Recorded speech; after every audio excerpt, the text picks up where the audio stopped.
Anak berumur 15 bulan bernama Kiva ini sekarang sudah kembali ke pelukan ibunya Stephanie Rensi, seorang pemain sinetron. Beberapa waktu lalu Kiva raib dibawa pergi babysitternya Susi Asnahwati. Stephanie kemudian melaporkan kejadian itu ke Polda Metro Jaya, tepatnya pada tanggal 27 Oktober. Pihak berwajib kemudian memburu keberadaan Kiva dan menemukan anak tak berdosa ini sedang bersama ayah kandungnya Kiki.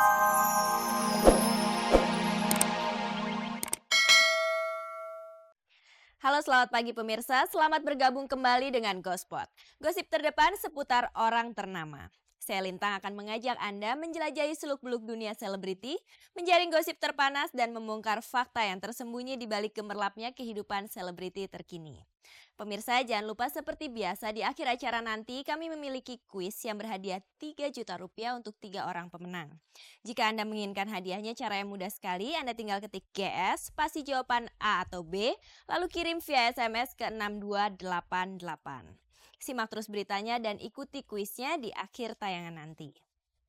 Bersama Gospot Anda tidak perlu was-was untuk ketinggalan berita. Inilah sajian segar dari meja redaksi Gospot untuk Anda yang haus akan berita-berita dari dunia selebriti.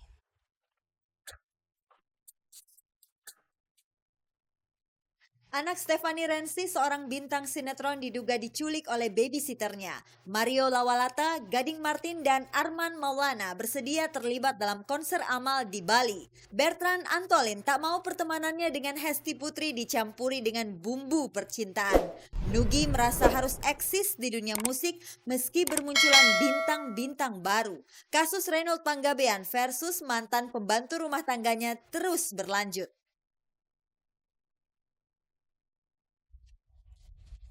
Pemirsa, kasus penculikan anak yang dilakukan oleh babysitter terhadap anak yang diasuhnya kembali terjadi.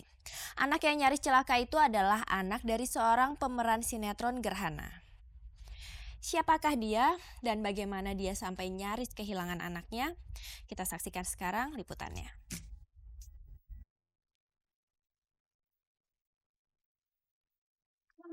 Anak berumur 15 bulan bernama Kiva ini sekarang sudah kembali ke pelukan ibunya Stephanie Rensi, seorang pemain sinetron. Beberapa waktu lalu Kiva raib dibawa pergi babysitternya Susi Asnahwati. Stephanie kemudian melaporkan kejadian itu ke Polda Metro Jaya, tepatnya pada tanggal 27 Oktober. Pihak berwajib kemudian memburu keberadaan Kiva dan menemukan anak tak berdosa ini sedang bersama ayah kandungnya Kiki Susilo di Surabaya. Pihak berwajib kemudian menahan Kiki dan Susi dengan dugaan melakukan persekongkolan untuk menculik Kiva.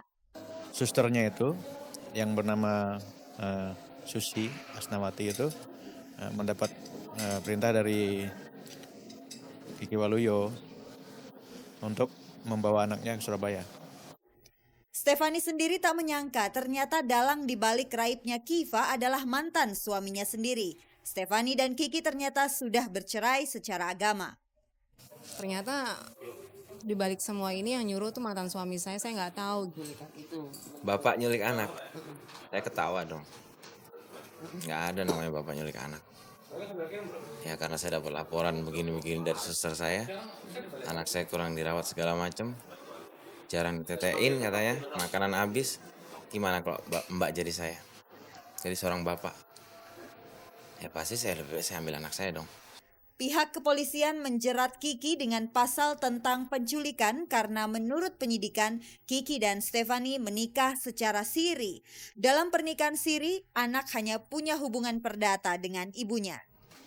Ya memang betul anak itu anak mereka berdua, tapi dari perkawinan yang tidak sesuai dengan undang-undang.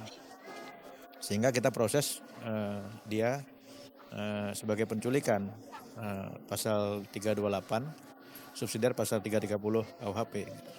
Itu sekarang sedang dalam penyidikan dan pendalaman oleh Direktorat Kriminal Umum Polda Metro Jaya. Saya ada buktinya, semua videonya, semua saya punya buktinya. Saya tanda tangan surat, semua ada buktinya. Saya video ada di saya. Semuanya. KUA yang daftarin mamanya semua.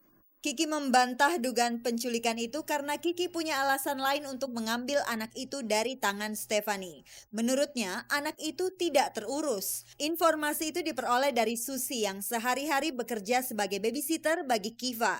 Susi merasa iba melihat kondisi Kiva, lantas melaporkannya kepada Kiki Susilo.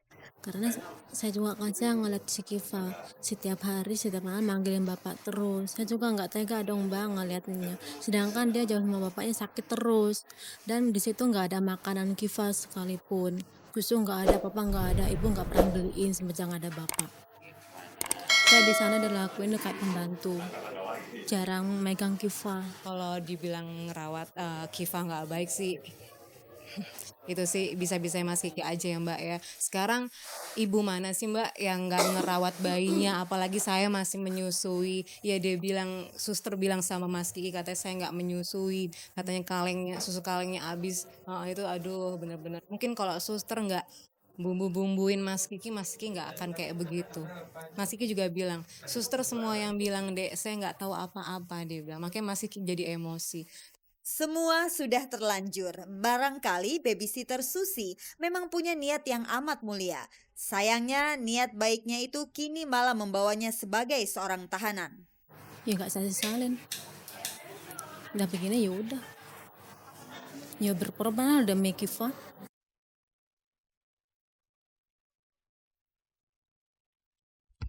Kalau sudah percaya pada seseorang, orang jadi sering lupa menjaga kewaspadaan.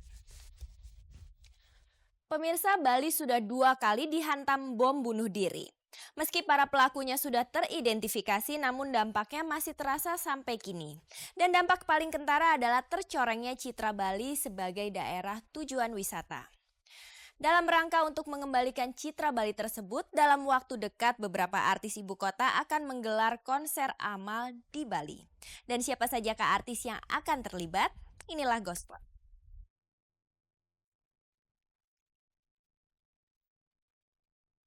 Dua kali diguncang bom tidak membuat Bali menjadi pulau mati. Namun citra Bali sebagai pulau yang aman dan nyaman tercoreng oleh aksi tak bertanggung jawab itu. Dalam rangka mengembalikan citra Bali sebagai objek wisata nomor wahid di Indonesia pada tanggal 25 November, 1 Desember, dan 9 Desember 2005 akan digelar konser bertajuk See You in Bali. Konser tersebut akan memadukan 3 unsur, yaitu pagelaran musik, tari, serta pagelaran busana. Hasil dari acara amal ini nantinya akan disumbangkan kepada Bali Crisis Center. Di antara artis yang terlibat terdapat nama-nama beken seperti Katon Bagaskara, Arman Maulana, Mario Lawalata, dan Gading Martin.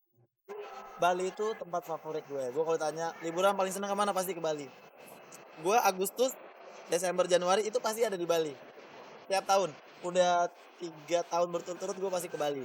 Kalau bisa juga di acara ini tuh menunjukkan kalau oke, walaupun emang Bali udah 2 kali kena musibah bom, tapi Bali tetap Bali gitu, dia tetap nggak akan jadi pulau yang mati, pulau yang orang nggak akan mau ke sana lagi atau apa, enggak gitu. Gading dan Mario sama sekali tak mencemaskan kondisi keamanan di Bali pasca bom Bali kedua. Keberanian itulah yang ingin mereka tularkan kepada masyarakat pecinta Bali lainnya. Saya nggak ada takut sama sekali karena kenapa harus takut ke Bali? Kalaupun di sini pun di Jakarta pun udah kena bom juga gitu. Kenapa alasan saya harus takut? Buat apa kita khawatir? Kalau gue sih nggak khawatir. Kalaupun kita khawatir, toh nantinya terjadi kenapa-napa juga nggak akan membantu kita gitu. Bener tadi yang udah dibilang sama Mas Katon, terus sama banyak orang, bahaya nggak cuma di Bali aja, bom nggak cuma di Bali aja. Kemarin di Jakarta bomnya kan. Terus jadi ya selama kita nyerahin diri sama Tuhan, semua sih baik-baik aja. Kalau nunggu lama-lama lagi, kalau misalnya bangsa kita nggak bangun sendiri lagi, selalu nunggu dari orang, kita kapan majunya gitu. Bali harus bisa bangkit sendiri.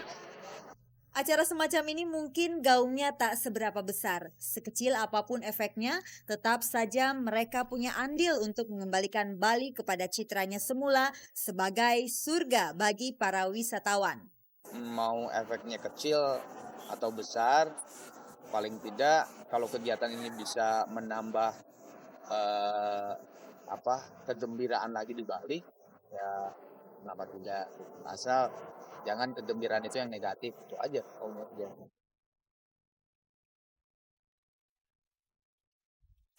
Pemirsa, menurut Anda antara percintaan dan persahabatan manakah yang lebih enak untuk dijalani?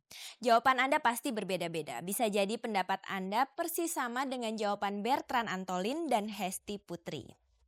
Keduanya sudah lama bersahabat, tetapi apakah mereka akan mengikrarkan persahabatan mereka keduanya menjadi hubungan percintaan? Mari kita dengar.